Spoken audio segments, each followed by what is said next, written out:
उस 1857 की क्रांति में पहला अपना बलिदान देने वाला पहले बलिदानी के बारे में मैं चर्चा करने वाला हूँ। तो पहले आपके सामने कुछ मैं पंक्ति समर्पित करता हूँ। शहीदों सूरवीरों की शहादत याद आती है, गजब क्या लोग थे वो बादशाहत याद आती है।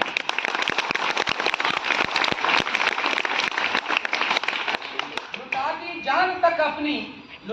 जान तक अपनी जिन्होंने देश के खातिर वतन से उन जवानों की मोहब्बत याद आती है।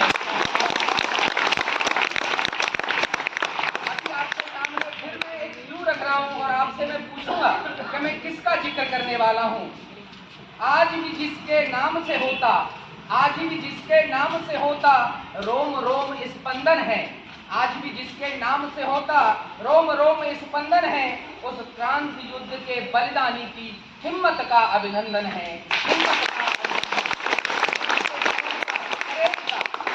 आपके सामने जिक्र करूंगा। और देखो आज हम एमजीएम के ग्राउंड पर खड़े हैं, तो अगली लाइन ये है, और एमजीएम की वतन भूमि से उस वतन वीर का अभिनंदन है। मंगल के कदमों की माटी हर माथे का चंदन है।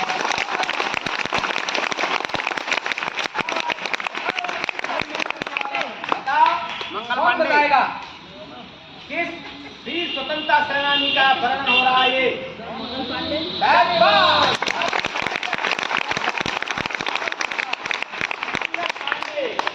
सही जवाब। तो मेरे प्यारे बच्चों, 1857 की क्रांति, इसको स्वतंत्रता के लिए पहला स्वतंत्रता संग्राम माना जाता है कि हमने स्वतंत्रता के लिए पहला प्रयास 1857 से किया। मेरे प्यारे बच्चों, ये देश 1947 में स्वतंत्र हुआ, तो 1857 से 1947 तक की यात्रा होगी। ये 90 वर्ष की यात्रा है। जब इतिहास पढ़ते होंगे तो 90 वर्ष का इतिहास पढ़ते हैं। इस आगे अगर हम देखा जाए, इसके बाद 1857 से अगर हम 30 वर्ष पहले जाएंगे तो हमारा डेट आती है 19 जुलाई 1827। कितनी डेट आती है? 19 जुलाई 1827। तो 90 वर्ष ये हो गए और आपके 30 वर्ष ये हो गए। कितने हो गए? 120। और इसके बाद में हमारे देश को स्वतंत्र हुए कितने समय हो गया? अभी हमने आजादी का अमृत महोत्सव बनाया था 95 ईयर। तो इतने समय पहले के हम एक वीर योद्धा बलिदानी का जिक्र करने वाले हैं। और ये एक सैनिक थे। सबसे बड़ी बात है, ये सैनिक थे, इनका नाम है मंगल पांडे के नगवा गांव में हुआ था। देखो गांव का नाम है नगवा। क्या गवाह नहीं है? इनको अत्याचार और अन्याय गवाह नहीं है इस गांव को। उनके पिताजी का नाम था दिवाकर पांडे। दिवाकर किसका पर्यायवाची होता है? सूर्य का। और सूर्य सबको क्या करता है? अंधकार को दूर करता है, उसको रिमूव करने का काम करता है। और इनकी माता का नाम था अभय पांडे। इनकी माँ के नाम से भी स्पष्ट है, अभय, जिसको कोई भय नहीं लगता हो, फियरलेस। उन्होंने एक ऐसे पुत्र को जन्म दिया।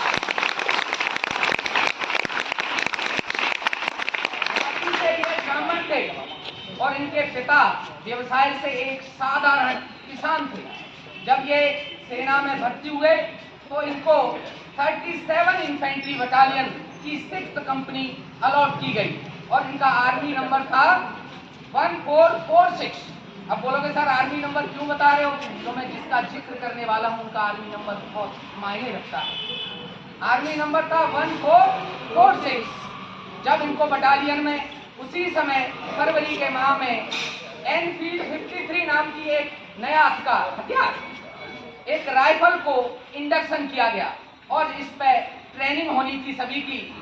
लेकिन इसके बारे में एक खबर आई, इसका जो कार्ट्रिज होता है, जो कारतूस होता है, उस पे गाय और सूअर के मांस की चर्बी लगी हुई है। गाय हिंदुओं के लिए बहुत ही पवित्रता का प्रतीक है, वहीं सूअर का मांस ये घृणा का प्रतीक है मुस्लिमों के। तो अभी पूरी बटालियन के अंदर ये चर्चा होने लगी। जब मंगल पांडे को उस कारतूस को खोलने के लिए बोला गया तो उन्होंने इनकार कर दिया कि मैं इसको नहीं खोलूंगा, इससे मेरा धर्म भ्रष्ट हो जाएगा। इसी पर, क्योंकि आपको मालूम है कि सेना में मना करने का मतलब है अपने डेथ वारंट पर साइन करना। आप डिसऑबे नहीं कर सकते। पूरी बटालियन में चर्चा हुई, लेकिन साथ देने वाले लोग बहुत कम थे। लेकिन मंगल पांडे ने ये निश्चित किया, सेना में भर्ती हुए थे 22 वर्ष की उम्र में, मात्र 8 साल सेवा की और 30 वर्ष की उम्र में वो शहीद हो जाते। उसी समय पर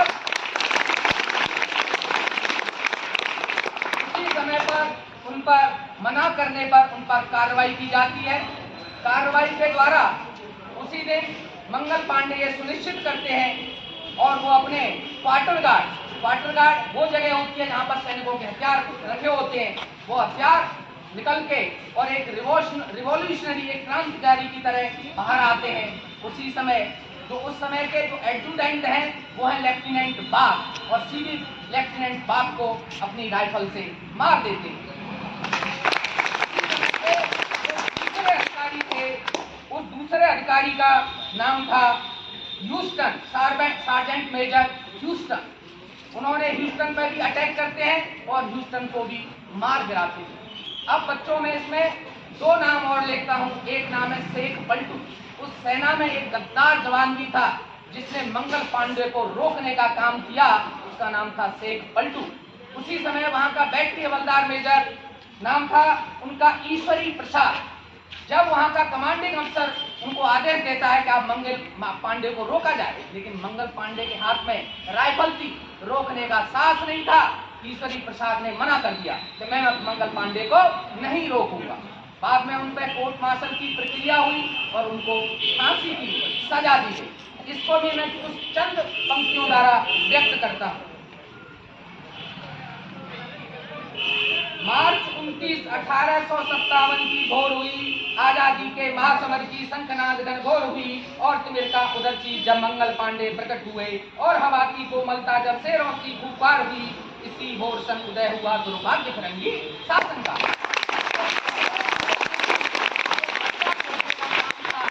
वो मंगल पांडे ने किया। पहला यही से सबसे पहला 30 मई तक। अब लोगों में यदि जो 1857 की क्रांति थी, ये क्रांति होनी थी 30 मई को, लेकिन वीर पुरुष गलत बात को कभी सहन नहीं कर पाता। आगे की देखो पंक्ति क्या है, 30 मई तक घात प्रतिज्ञा और नहीं मैं कर सकता, रक्त क्रांति के महायुद्ध का घोष अभी करना होगा, रक्त पिपासु हवन कुंड में रक्त तिरंगी भरना होगा। यही चीज को प्रण करके मंगल हिंसक बब्बर शेर हुआ, और गरज उठी बंदूक वीर की ह्यूस्टन गिरकर ढेर हुआ। अब देखो क्या होता है, उन गोरों का रंग खून बह रहा है, उन गोरों का लहू बहकर हिंद भूमि को चाट रहा था, मानो अर्जुन गीता पढ़कर गिद्धों के पर काट रहा था। 1000 पर भारी था। उसने पूरी बटालियन के लिए एक प्रेरणा स्रोत बन गया, और उस दिन से हम लोगों में ये वीरता की भावना आई कि हम अंग्रेजों से लड़ सकते हैं। पहली भावना जो उन्हीं से अभिभूत होकर आई। अब बच्चों क्या होगा, जब कोर्ट मार्शल होगा उनके साथ कोई न्याय नहीं होगा, न्याय हो नहीं सकता। कानून फिरंगी, न्याय फिरंगी, हस्त्र फिरंगी होना था। इसीलिए कानून के मंदिर में अन्याय फिरंगी होना था। अब योग चला जब मंगल पर, उसको मृदंड मिला, लेकिन हिंदुस्तान के हर वासी का उसको प्यार प्रचंड मिला। अत्याचार सहे पर दर्द भाव सब भूल गए, 10वें दिन वो क्रांत पुरोधा चढ़ फांसी पर झूल गए। तो उनको फांसी की सजा दी गई। और क्या हुआ, जो ईश्वर चंद्र नाम के व्यक्ति थे कि आपने रोका नहीं, इसलिए उनको भी फांसी की सजा दी गई। वहीं शेख पलटू को उनके कोर्ट मार्शल से पहले उनका प्रमोशन किया गया, और अगला क्या हुआ, पूरी रेजिमेंट को पनिशमेंट किया गया, और पूरी रेजिमेंट को 37 बटालियन को डिसबैंड कर दिया गया, पूरे सोल्जरों को बाहर निकाल दिया गया। तो बच्चों, आप जान सकते हो कि मंगल पांडे ने 1857 की जो क्रांति का सही प्रारंभ है, वो पहले शहीद होने वाले व्यक्ति थे, पहले व्यक्ति थे। हम लोग लड़ने का साहस बर्दाश्त नहीं कर सकते थे। बाद में 1857 की क्रांति है, आपको मालूम है 10 मई को स्टार्ट होती है, 30 मई को स्टार्ट होना था, आप लोगों ने ये पढ़ा हुआ है। बहुत बहुत